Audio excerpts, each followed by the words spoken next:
Si te interesa la economía, pero también el contexto, el análisis pausado y la mirada a largo plazo, te invitamos a entrar en nuestro Economics Café. Un espacio para reflexionar sobre tendencias económicas de la mano de los expertos del Servicio de Estudios de Mapfre. ¿Te tomas un café con nosotros? Hola, bienvenidos al episodio número 49 de Economics Café, este podcast de Mapfre en el que analizamos la actualidad de la economía y de los seguros junto a Mapfre Economics y a expertos invitados. El objetivo para la economía global en este 2024 era el de lograr el ansiado aterrizaje suave, que significa más o menos reconducir con éxito la inflación de 2 dígitos que hemos visto hace 18 meses aproximadamente, y sin que al hacer eso no pusiéramos en peligro el crecimiento económico. ¿Misión cumplida? O como le ocurrió al presidente Bush en el portaaviones de la Marina de Estados Unidos durante la guerra de Afganistán, fue demasiado pronto para cantar victoria. Bueno, pues vamos a tratar de responder a esta y a otras preguntas en el capítulo de hoy, y para ello contamos con 2 grandes economistas. Ángel Gavilán es director general de Economía y Estadística del Banco de España, institución en la que ha desempeñado distintas funciones de análisis económico y financiero en los últimos años. También ha sido subdirector de la División de Economía y Análisis de Mercado en el Mecanismo Europeo de Estabilidad y responsable de macroeconomía y bonos soberanos para España y Europa en BBVA Research. Es licenciado en Economía por la Universidad de Oviedo y doctor en Economía por la Universidad de Chicago. Ángel, muchísimas gracias por estar con nosotros.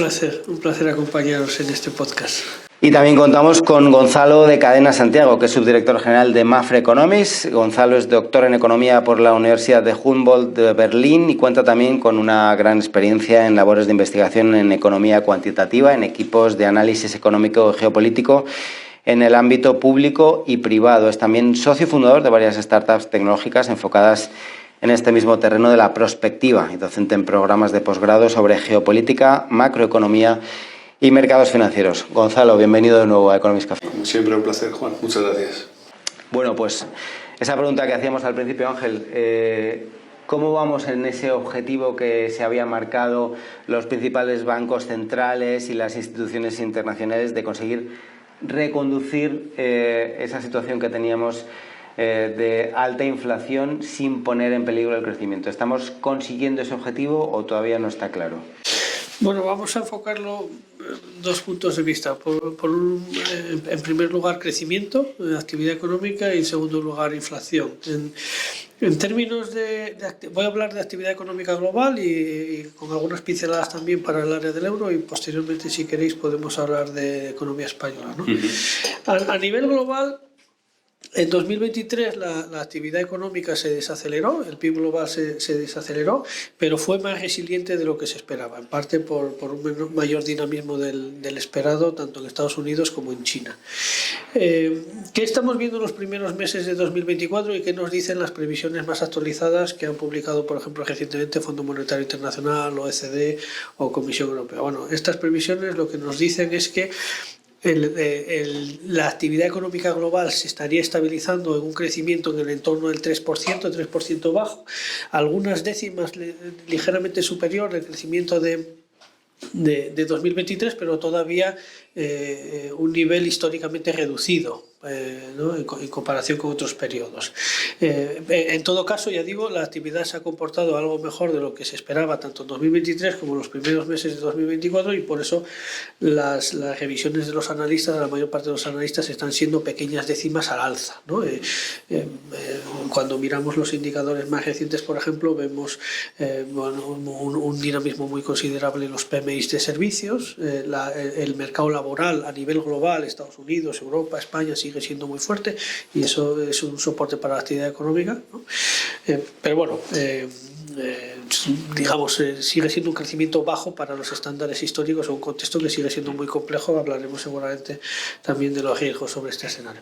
En términos de inflación, por lanzar el mensaje de qué está pasando en inflación, A ver, lo que hemos visto a lo largo de los últimos meses son pequeñas desviaciones, algunas veces al alza, algunas veces a la baja, entre los datos de inflación observados y los predichos por los analistas, y esto en algunas ocasiones ha generado algunos movimientos en los mercados financieros. Pero en términos generales lo que estamos viendo es que la senda de desinflación que se pronostica en la mayor parte de los analistas, y en particular en el área del euro, en el eurosistema, se está cumpliendo, se está materializando, ¿no?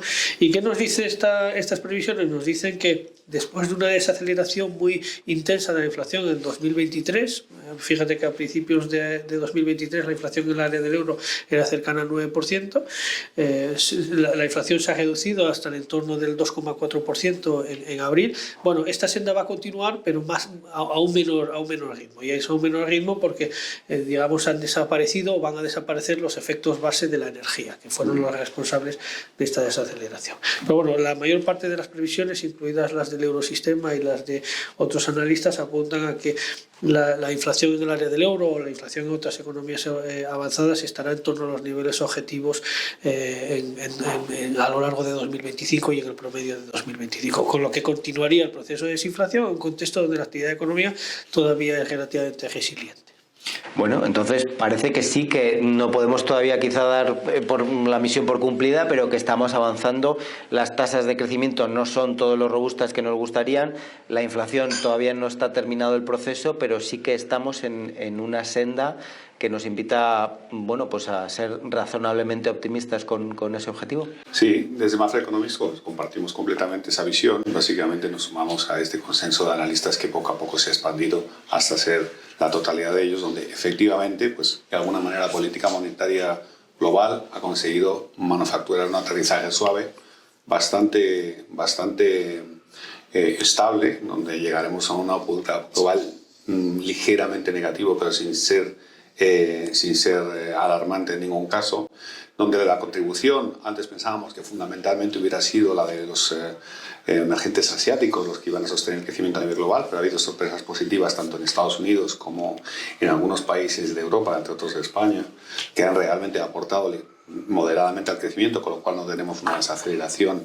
tan visible y tan fuerte como hubiéramos esperado hace 6 meses o 9 meses aproximadamente. Y creemos que desde los factores de los vientos de cola que nos han llevado hasta aquí son los que ha mencionado Ángel, y añadiríamos alguno más allá de la fortaleza del mercado laboral y el crecimiento de los salarios reales en algunos países. También ha habido vientos de cola desde el punto de vista de la liquidez global, a pesar de la reducción de liquidez de los bancos centrales con sus sistemas de normalización de balances, por muchos efectos de mercado, como el tema de la liquidez apalancada en la Fed a través de los programas de reverse repo, etcétera, los mercados monetarios. Y bueno, creemos que ese impulso pues, nos va a llevar hasta un 2024 que va a cerrar visiblemente por encima de lo que habíamos predicho nosotros hace 6 meses, hay que reconocerlo.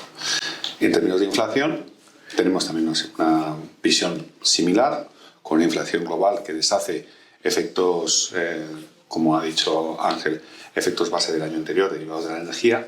Apreciamos que de alguna manera es sorprendente que dentro de todo este entorno de volatilidad geopolítica, los efectos, los shocks de oferta originados en ese tipo de eventos geopolíticos no son, la teoría dice que deberían ser permanentes, pero de alguna manera se diluyen rápidamente en el mercado, no permanecen con un cambio de nivel en las tasas de inflación global a través de la energía, que no hay límites o trabas al comercio internacional, si las hay, pero que impongan incrementos de precio o tendencias de crecimiento de precios como pensábamos que lo iban a hacer aproximadamente hace 2 años, con lo cual estamos en un entorno de inflación también benigno. Y bueno, pues creemos que esos vientos de cola por lo menos durarán buena parte el 24 y quizá incluso los inicios del 2025, y ahora veremos o discutiremos a dónde nos lleva eso en términos de política monetaria. Bueno, pues ahí sí parece que podemos ir a continuación, porque es otra de las grandes preguntas que están sobre la mesa en función de ese escenario que habéis pintado los dos, y cuando falta esa última milla de reconducir de la inflación, que dicen que es la más difícil, ¿cuál pueden ser los próximos movimientos de los bancos centrales? Este fin de semana leía un artículo interesante del Economist sobre la teoría o la política de Maradona formulada por el exgobernador del Banco de Inglaterra, Mervyn King, sobre la gestión de las expectativas de los tipos de interés, un poco como el famoso gol de Maradona contra Inglaterra en el Mundial de México, donde él parece que va a ir torciendo y girando, pero sigue lanzando en línea recta y descontando rivales ingleses hasta llegar a la portería. Entonces, de alguna manera, que los bancos centrales fueran capaces de modificar las expectativas de los mercados simplemente amagando con que van a hacer movimientos pero sin llegar a hacerlos. De alguna manera lo estamos viendo un poco este año porque ha habido un pivot, un cambio en la política, por ejemplo en la Reserva Federal. Parecía que iba a haber subidas de tipos, pero después ya no está tan claro y están condicionando las expectativas de los mercados sobre la curva de tipos de interés. Entonces, a tu juicio, Ángel, ¿cuál crees que va a ser los próximos pasos que pueden dar los bancos centrales en política monetaria? Déjame que comente primero, antes de hablar de las siguientes decisiones, lo que has mencionado, ¿no? de cómo se está gestionando la comunicación. Yo creo que en los últimos trimestres, ¿no? O los últimos años, diría, los bancos centrales de las principales economías desarrolladas, por singularizar, ¿no? el Banco de Inglaterra, el Banco de la Reserva Federal estadounidense o el Banco Central Europeo, yo creo que han sido bastante claros y bastante transparentes en términos de qué indicadores estaban mirando, cuál era la función de reacción, ¿no? de la política monetaria ante distintos desarrollos, ¿no? Y en ese sentido yo creo que los mercados financieros han entendido esa comunicación, han entendido esa función de reacción, han entendido qué dinámicas macroeconómicas, qué dinámicas financieras, qué dinámicas de precios estaban mirando los bancos centrales. Y en ese sentido, bueno, a lo largo de los últimos trimestres hemos visto discrepancias entre la posición de los bancos centrales y la posición de los mercados, no tanto porque no estuvieran de acuerdo en la función de reacción, sino por una distinta valoración de los indicadores que cada uno estábamos mirando, ¿no? Y así pues ha habido sorpresas en indicadores de inflación que han movido los mercados, en algunos casos en dirección hacia la posición de los bancos centrales y en otros casos para reforzar sus... Bueno, entonces en este contexto, en el Banco Central Europeo, yo creo que en las últimas semanas y en especial a partir de la última reunión del Consejo de Gobierno del Banco Central Europeo, el mensaje que ha trasladado tanto la presidenta como muchos miembros del Consejo de Gobierno del Banco Central Europeo es que, oye, estamos viendo que el escenario que se ha dibujado en las últimas previsiones del Eurosistema de marzo se está materializando en términos tanto de crecimiento como de inflación, y en ese contexto, en un contexto de ser data dependent, de seguir monitorizando los datos con frecuencia, la mayor parte de estos miembros del Consejo de Gobierno han expresado que si no se produce ninguna sorpresa entre ahora y la próxima reunión, que es a principios de junio, pues todo parece indicar que se podría comenzar, se podría recortar los tipos de interés, ¿no? Y eso es la expectativa que tiene el mercado cuando miramos los mercados financieros y los productos en los mercados financieros. Se descuenta con una probabilidad superior al 90% que va a haber un recorte de tipos en junio. Del mismo modo, en junio tendremos un nuevo escenario macroeconómico con unas nuevas previsiones de crecimiento y de inflación, y entonces, como también están expresando muchos gobernadores y por supuesto el gobernador del Banco de España, pues las decisiones serán data dependent y habrá que valorar las dinámicas de precios, las dinámicas macroeconómicas a futuro. Quiero decir con esto que el path a futuro de la política monetaria en el área del euro no está predeterminado, no está diseñado y no se puede anticipar con ahora mismo, ¿no? Más allá de esta decisión, que salvo sorpresas en los datos que conoceremos en las próximas semanas, parece indicar que puede haber un recorte de tipos en junio, como ya han iniciado otras economías avanzadas, ¿no? Suecia, Suiza, y como se está anticipando también con un poco más de retardo en Estados Unidos o en Inglaterra, ¿no? Gonzalo, ¿vosotros sois del 90% que anticipa también esa bajada de tipos en junio o del 10% que puede esperar sorpresas? Sí, nosotros pensamos que efectivamente, precisamente por una visión de cómo debe ser la política monetaria en este momento, que tiene que ser derivada de los datos, también pensamos que ese inicio de recorte tendrá lugar en junio.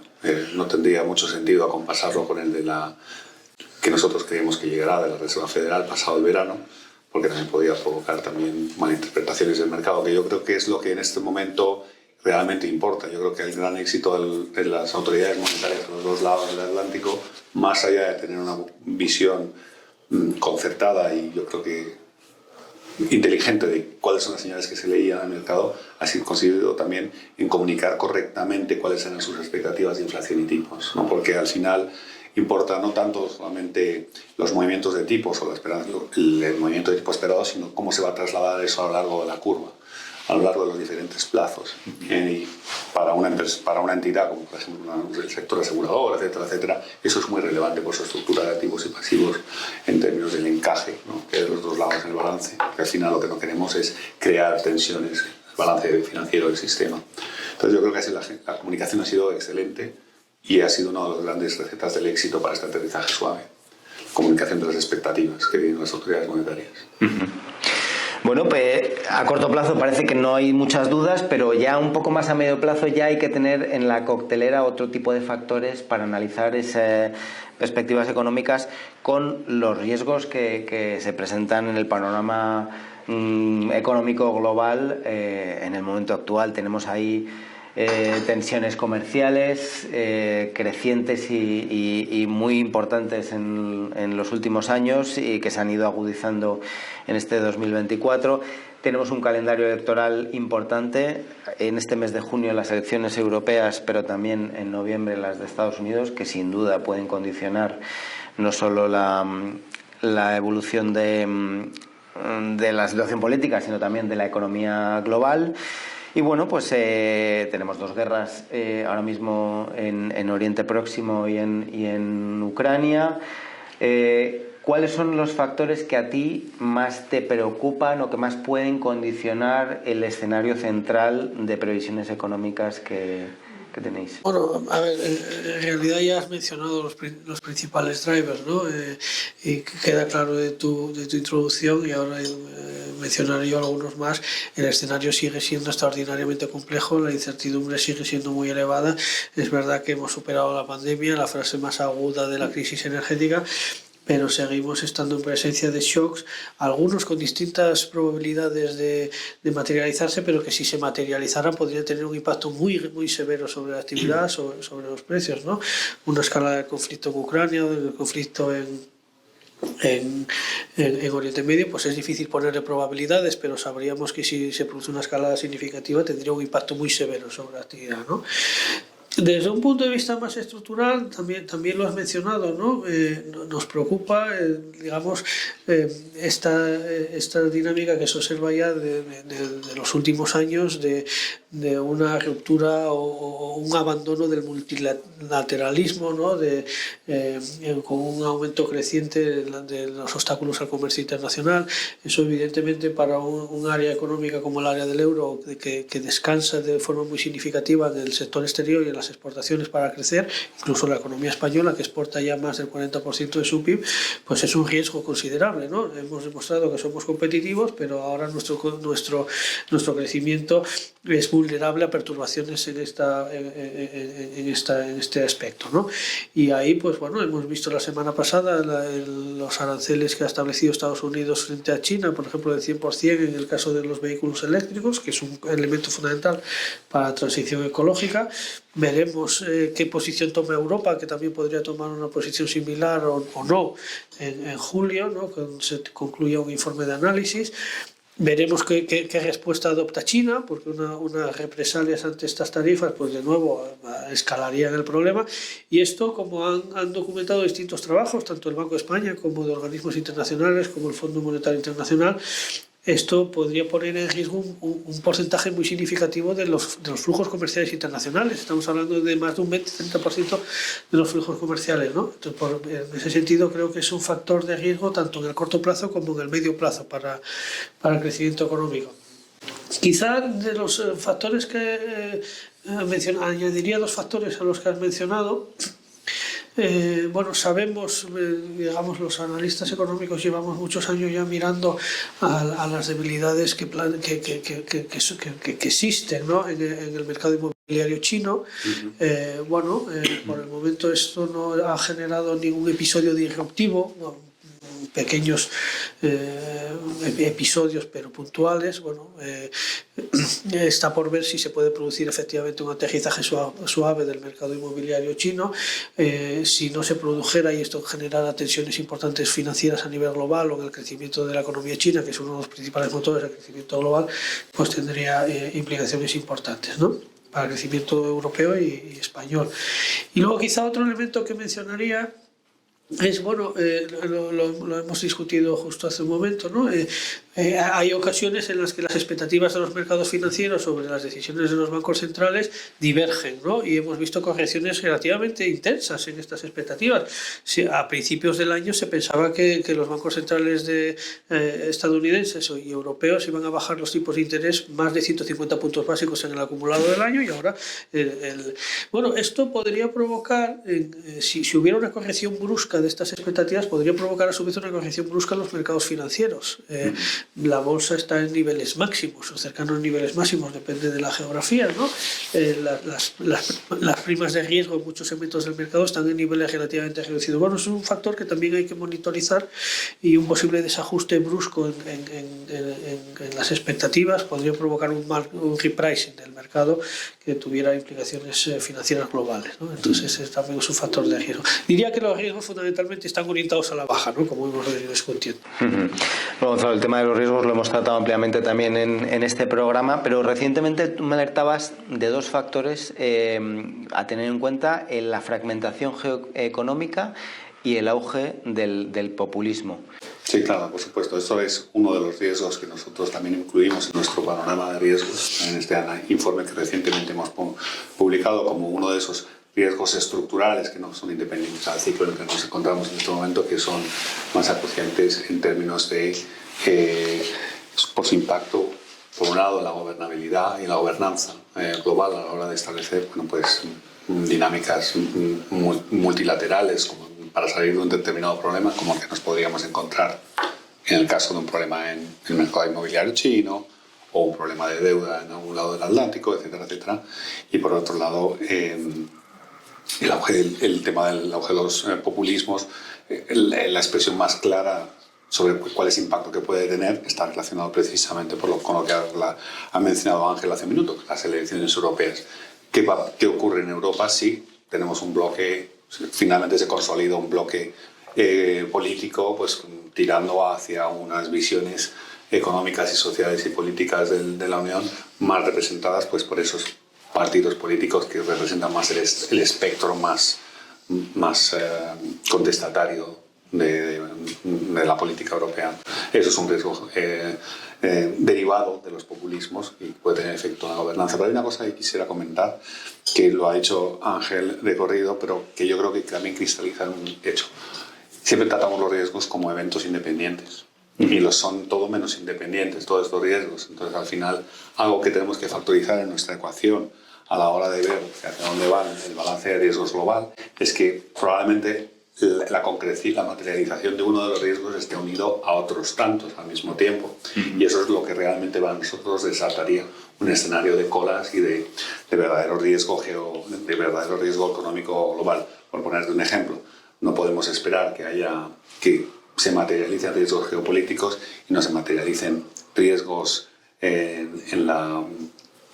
riesgos con en signo positivo en términos de inflación y shocks de oferta, ¿no?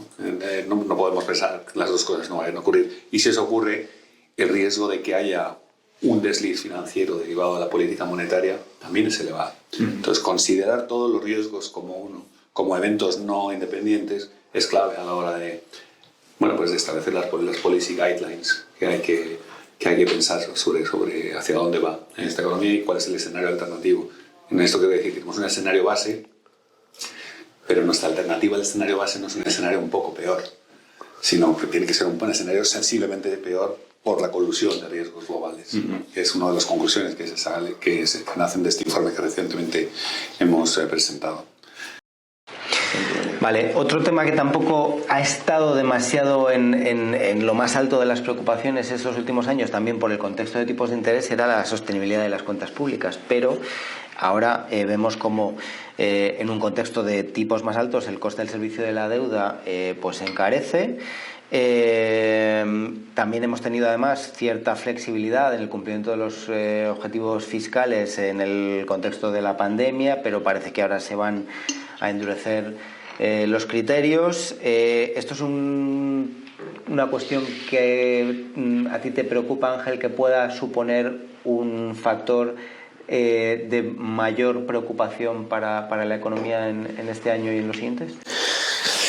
Sí, definitivamente es un factor importante a considerar. Déjame que lo enlace con la pregunta anterior también, ¿no?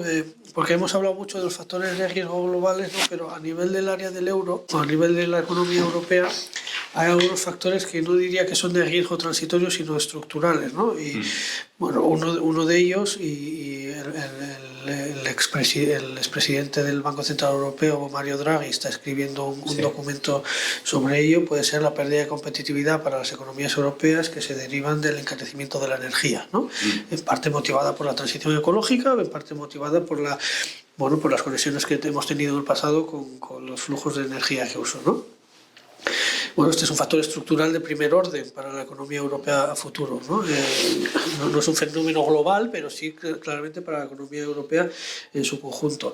Otro aspecto, y también hay otro informe que se ha escrito recientemente sobre el tema, es la necesidad de reforzar el mercado único europeo, ¿no? Ese es el informe que ha escrito el presidente Letta, expresidente italiano Letta, recientemente, y pone de manifiesto distintas áreas de mejora, ¿no? Para la economía europea, y cómo la necesidad de crear y de impulsar distintos bienes públicos europeos, por ejemplo en materia de defensa, por ejemplo en términos digitales o medioambientales, pues también generan unas necesidades de financiación que exigen reforzar el mercado único y el marco institucional europeo, ¿no? Bueno, dicho todo esto, un elemento fundamental del marco institucional europeo son las reglas de gobernanza fiscal, que como sabes pues se ha aprobado recientemente su reforma.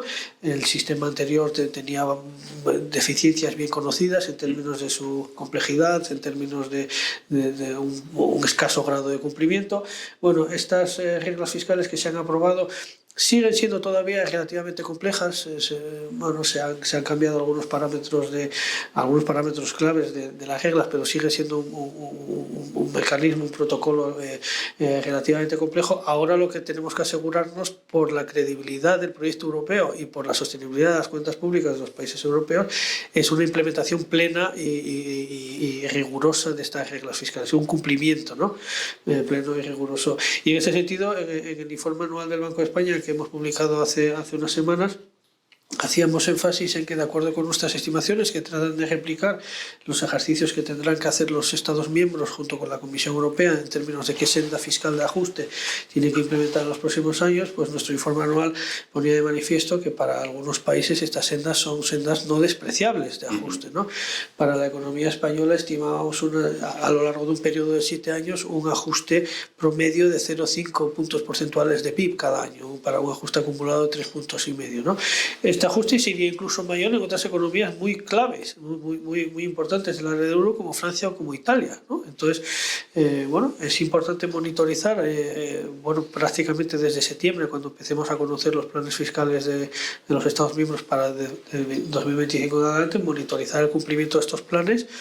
Ya digo, para que el proyecto europeo se mantenga creíble y para que los países sean capaces de acumular márgenes de actuación fiscal que puedan utilizar en episodios recesivos. Y como hemos visto en los últimos años, entonces pueden venir en cualquier momento, ya sea por una guerra, por una pandemia o por una necesidad de transformación estructural, ¿no? Gonzalo. Completamente de acuerdo.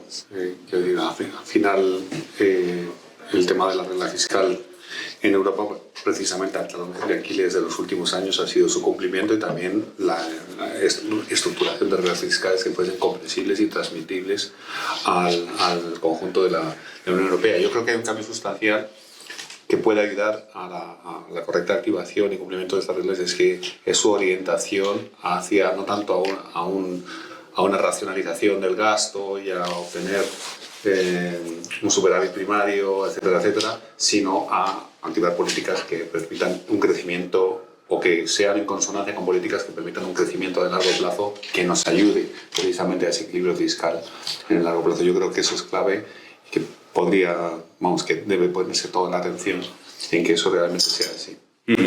La verdad es que podríamos hablar largo y tendido sobre todos los temas que se han tratado en la conversación de hoy, pero como no podemos extendernos mucho más, vamos a dejar una última pregunta para analizar un poquito la situación de la economía española. Comentabas antes, Ángel, cómo España tiene que hacer un esfuerzo en los próximos años de consolidación fiscal. También tenemos una situación de crecimiento económico que es mayor que el de la mayoría de nuestros socios en Europa en el momento actual, aunque venimos de una caída más grande durante la fase de la pandemia. Pero que se podría pensar que este crecimiento económico que estamos experimentando por encima de nuestros socios se podría aprovechar para realizar reformas estructurales que nos ayudaran precisamente, hilando con lo que comentabas antes, a aumentar la productividad a largo plazo de la economía española. ¿Cómo ves ahora mismo la situación de la economía española? Que me refiero de nuevo al informe anual que acabamos de publicar. En el informe lanzábamos un primer mensaje que era, mira, en 2023 la economía española creció un 2,5%, que es prácticamente 5 veces más que el crecimiento del área del euro, un crecimiento muy dinámico. En parte, como tú bien has dicho, esto refleja un proceso de convergencia hacia los niveles prepandemia y hacia los niveles que el área del euro había alcanzado antes, ¿no? Porque la economía española se contrajo con más intensidad en 2020.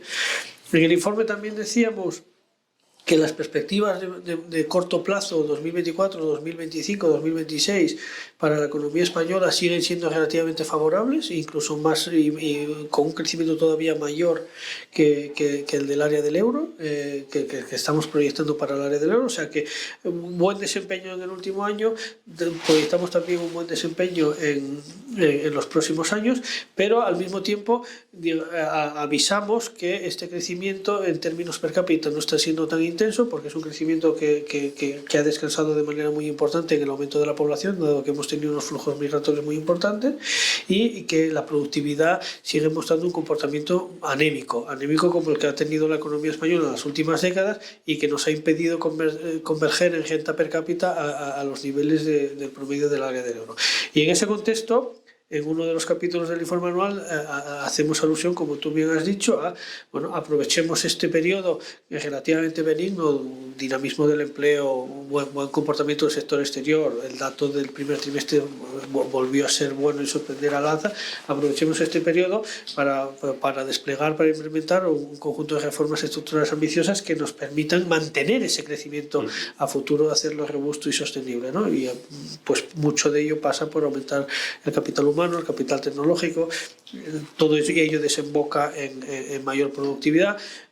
Hablamos también de nuevo de la necesidad de reforzar la sostenibilidad de las cuentas públicas, la gestión de los flujos migratorios que está siendo muy importantes en los últimos años y que seguirán siendo muy importantes a futuro, ¿no? En términos de corregir desajustes en el mercado de trabajo, porque al final una pregunta que nos tenemos que hacer todos es: el mercado de trabajo en la economía española ha sorprendido claramente al alza en los últimos años. También es verdad que lo ha hecho en otras economías europeas, pero se ha comportado de forma muy dinámica la economía española. Pero seguimos teniendo una tasa de desempleo en el entorno del 12%, que es el doble que la tasa de desempleo que vemos en otros países de nuestro entorno, ¿no? El promedio del área del euro, por ejemplo. Entonces, bueno, hay necesidad de avanzar en cambios en el mercado laboral para conseguir reducir ese elevado nivel de desempleo, y en el informe anual proponemos varias alternativas. Gonzalo. Completamente de acuerdo. Yo añadiría 2 puntos. Uno con respecto al tema del mercado laboral. Efectivamente, el mercado laboral español no sé si decir sorprendido, pero ha sido visiblemente más dinámico que muchos de sus pares europeos, pero también es cierto que tenemos una tasa de empleo estructural mucho mayor y que este dinamismo en el que nos encontramos nos lleva, por así decirlo, a tener muy poco margen dentro de lo que es las elevadas tasas de paro y el paro diferencial que tenemos con respecto al mercado. Y eso exige, o de alguna manera subraya, la necesidad de continuar con las reformas del mercado laboral, incluso retomar reformas que de alguna manera se habían descontinuado, hechas en el pasado. Y Otro tema que creo que nosotros consideramos que es relevante, que de alguna manera toca de soslayo con algo que ha dicho Ángel, es verdad que España necesita invertir o hacer crecer su stock de activos, sobre todo los intangibles, en términos de investigación, de todo lo que son el acervo de activos, todo lo que nace en la inversión en España debe aún crecer, sobre todo la parte de activos intangibles, pero para eso es necesario una mayor implicación de los sistemas de financiación que no son necesariamente bancarios. Es decir, nosotros necesitamos aún, yo creo, o nosotros intentamos subrayar en nuestros informes, que el papel de los intermediadores del ahorro, que no son el sector bancario y por lo tanto tienen plazos de gestión del ahorro y de traslación de inversión en horizontes muy lejanos, que son claves para financiar activos intangibles, proyectos de infraestructura de largo plazo, etcétera, etcétera, hay que promoverlos más y eso también va a ser, yo creo que eso también necesita determinadas reformas, sobre todo en el sistema impositivo, etcétera, etcétera, para poderlo llevar adelante. Y es otra de las claves, yo creo, para activar un crecimiento de largo plazo mayor. Muy bien, pues Ángel Gavilán, director general de Economía y Estadística del Banco de España, muchísimas gracias por compartir este rato con nosotros y ayudar a nuestros oyentes y espectadores a entender un poco mejor la realidad de la situación económica. Un placer, muchas gracias a vosotros. Gonzalo de Cadena Santiago, subdirector general de Mapfre Economics, como siempre también un placer contar con tus explicaciones y compartir con nosotros este rato. El placer es mío, como siempre. Muchas gracias por venir. Bueno, pues seguimos en próximas semanas con nuevas conversaciones aquí en Economics Café. Hasta pronto.